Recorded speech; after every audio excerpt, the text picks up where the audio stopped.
मेरा सवाल था कि जो वक्फ़ होते हैं और जो अपनी तालीम मुकम्मल कर लेते हैं तो आप जो मेल होते हैं तो आप सबको दूर कहीं भेजते हैं, सबको कहीं भेजते हैं या फिर मर्जी है, जिनको मर्जी कहीं भेज दें, कहीं कहीं लगा दें। जी ये ज़रूरत पे डिपेंड करता है ना कि किसकी कहाँ ज़रूरत है। जिसने वक्फ कर दिया और जमात ने उसको ले लिया सर्विस में अपनी, तो फिर उसको हो सकता है अगर अफ्रीका में ज़रूरत है वहाँ भेज देंगे, अगर किसी आइलैंड में ज़रूरत है तो वहाँ भेज देंगे, अगर ऑस्ट्रेलिया में ज़रूरत है तो वहाँ भेज देंगे, और यूरोप में ज़रूरत है तो यहाँ रख लेंगे, एशिया में तो वहाँ भेज देंगे। ये तो डिपेंड करता है ज़रूरत के ऊपर, कोई शर्त तो नहीं है। वक्फ ने जब वक्फ कर दिया तो दे दिया अपने आप को, ठीक है।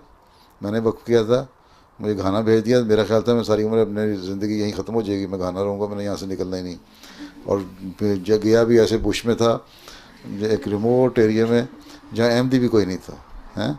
एक साल मैं अकेला था, उसके बाद एक और एमडी लड़का आ गया स्कूल में, तो वो दो हम एमडी हो गए। कुछ साल के बाद तो बीवी बच्चे मेरे आ गए, और फिर मैं हम तीन चार हो गए।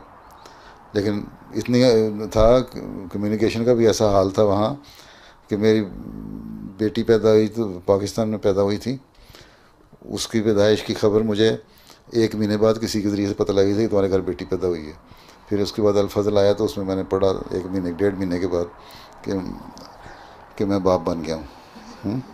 इतनी दूर में बैठा हुआ था, इसलिए जो वक्फ कर दिया उसने क्या करना है, उसने तो किश्तियाँ जला दी फिर, ठीक है। और जो कैथोलिक और दूसरे मिशनरी हैं ईसाई, वो मैंने देखा है बड़े बड़े रिमोट एरियाज़ में जाते हैं, बुश में जाते हैं और अकेले रहते हैं।